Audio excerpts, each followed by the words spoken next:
এয়া পথাৰত নিবলৈ ৰেডি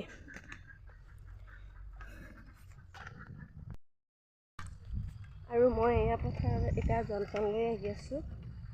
কি হয় ভিডিঅ' নাজানো আৰু মাত্ৰ পথাৰত আহি আছোঁ আৰু জলপান লৈ মা আহি আছে পিছত আপোনালোকক দেখাই আছোঁ শুই ৰুই আছে ময়ো গৈছিলোঁ ৰাতিপুৱা মোৰ অৱস্থা দেখি আপোনালোকে গমেই পাইছে চাগে এয়া আহিছোঁ নাজানো মই ভিডিঅ' বনাব তথাপিতো চেষ্টা কৰিছোঁ যদি ভাল পায় আপোনালোকে ছাবস্ক্ৰাইব কৰি দিব লাইক কৰি দিব এয়া আমাৰ ৰোৱনীয়ে ৰুই আছে মামাই এটা আহিবিনে হা সেইখিনি বহুত ৰ'দ আকা